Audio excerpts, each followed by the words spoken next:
One of the more recent favorite Unitarian Universalist hymns is called Blue Boat Home. Many of you know it and love it. And we'll sing it later today, I promise.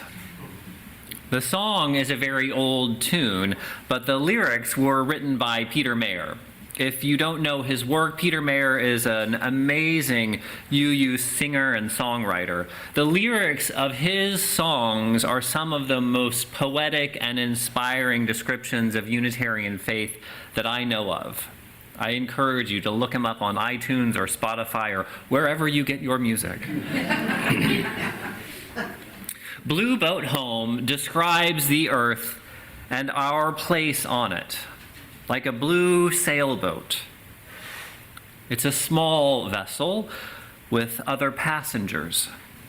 It's a place where we must share.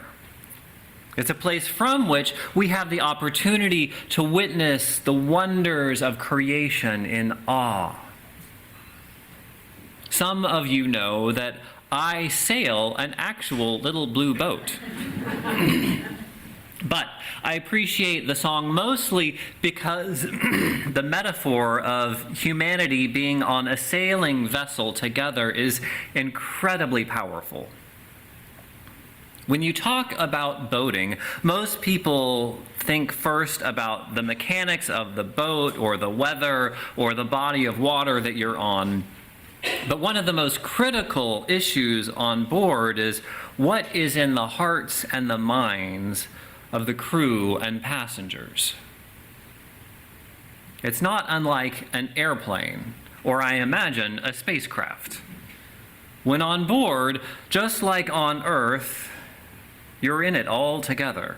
Jumping overboard isn't really an option. On this blue boat Earth of ours, one person's bad behavior, one nation's bad behavior can cause big problems for everyone on board. Ideally, there emerges among the passengers a mutual awareness.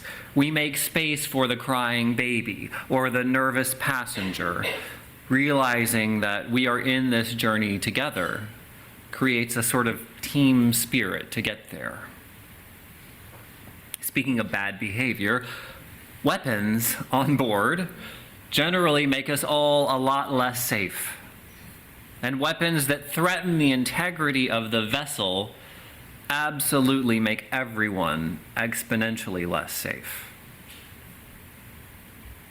Maybe it would be best if we could all agree to leave those at home.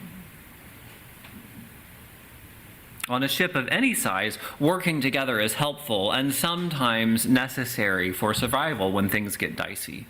It's not just the captain or even the crew that have to pitch in. When there are big challenges, passengers too are called upon to step up to do their part.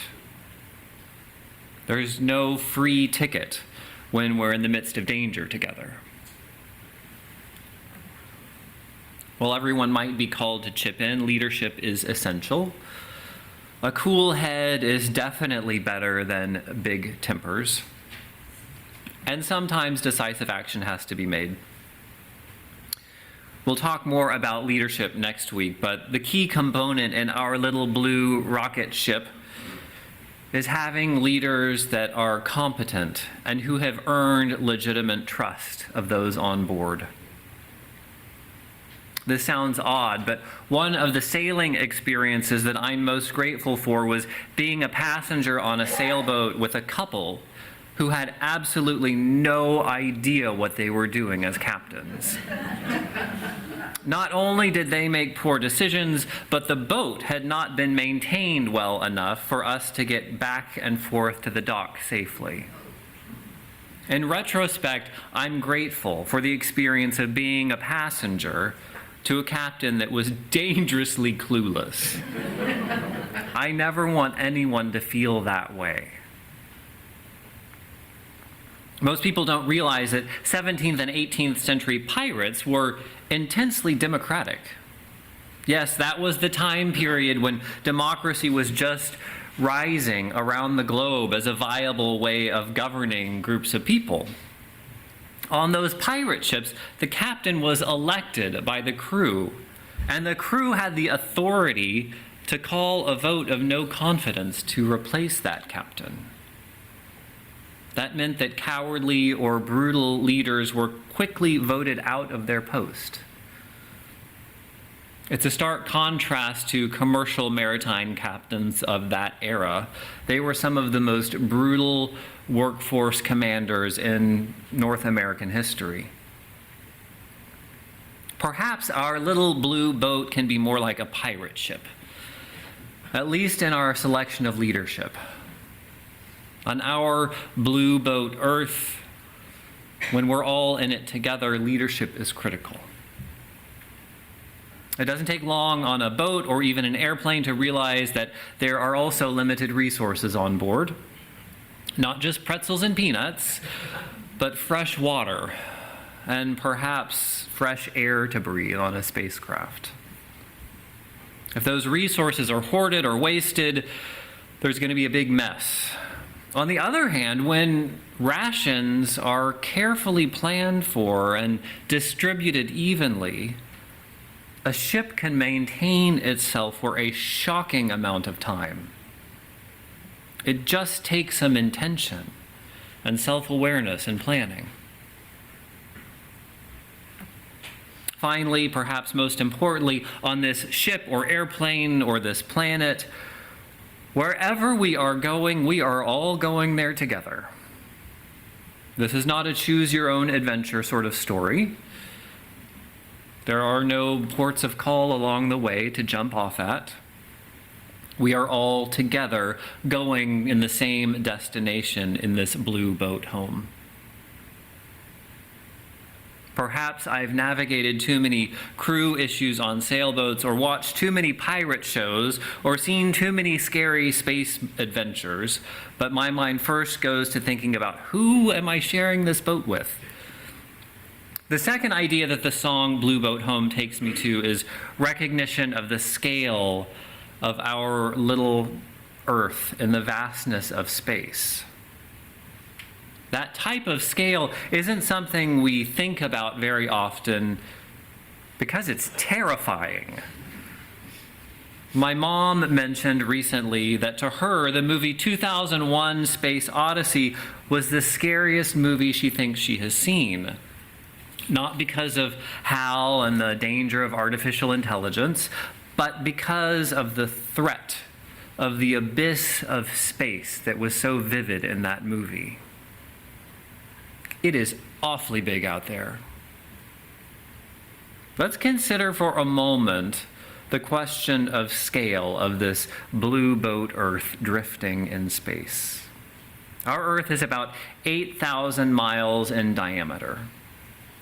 From travel, either air travel or road trips, we can kind of wrap our heads around that kind of scale.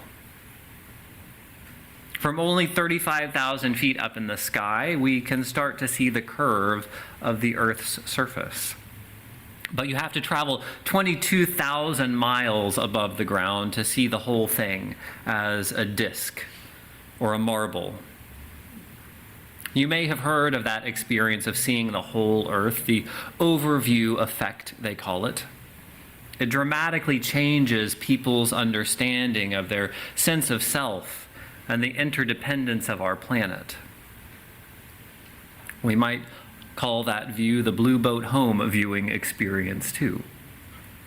Few of us will ever get that opportunity to see Earth from that vantage point, but it sounds incredibly humbling. We can sort of grasp the scale of the Earth. The sun, though, is roughly 100 times the size of the Earth.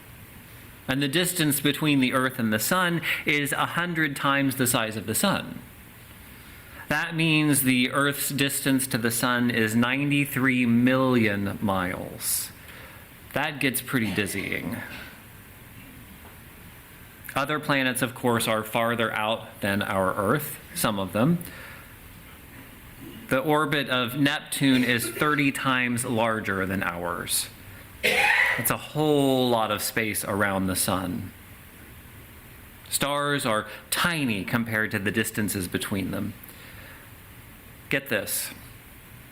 If the sun were a grapefruit in Seattle, Washington, then the next nearest star would be a grapefruit in New York.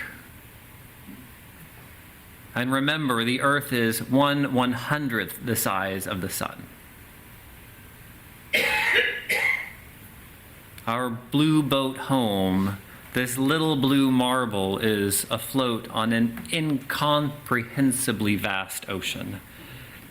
Being human in the 21st century and taking science seriously is really humbling. And yet, one short human life among 8.1 billion other human beings, one life can have a tremendous impact. A smile can change another person's day. A few kind words might help someone feel less alone, perhaps saving a life. Some exceptional humans among us will make contributions that really change the course of history, but every single one of us has the opportunity to help bend the arc of the universe toward justice. Yes, that is super poetic language, and yes, it is absolutely true. In the United States, with our comparative wealth and resources, we also have a huge role in the health of our planet and other beings. On average, our carbon footprint is around 16 tons. We in this community have resources to dramatically expand that or possibly decrease it, depending on our choices. And that legacy is one that will outlive our financial giving, our children, or anything else we might do.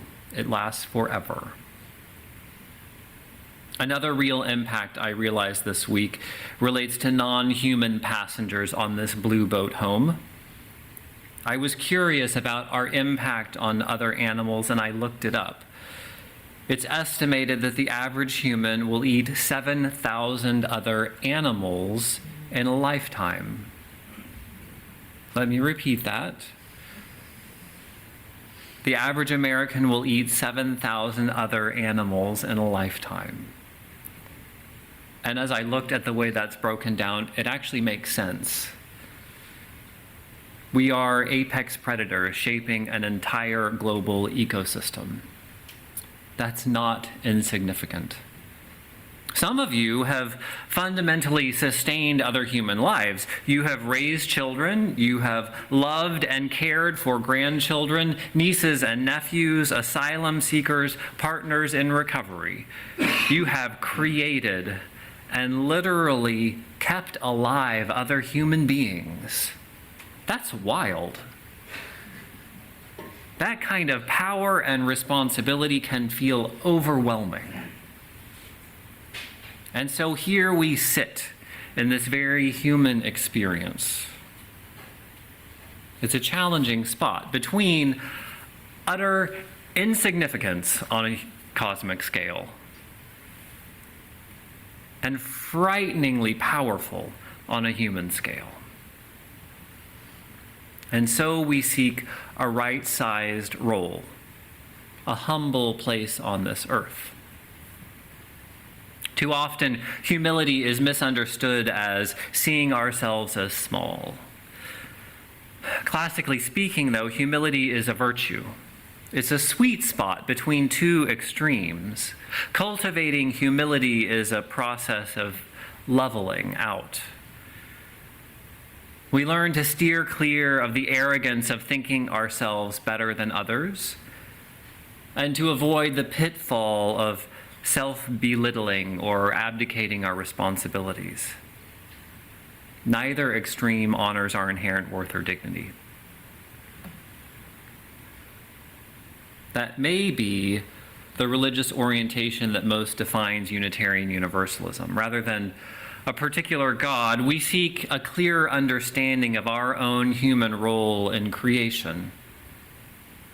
Through learning, through arts, through encountering nature and one another, In our religious journey, we witness the mysteries that humble us, the realities that orient us, the truths that challenge and guide us. In our human relationships, we experience the love that nurtures us, the fellowship that sustains us, the creativity that deepens our living. In all these encounters, we come to learn our place and to be okay with it. And looking out at the horizon from our little blue boat home, drifting here with our ship's companions, is one of the best ways that I can imagine dialing in on that sweet spot of humility. Amen.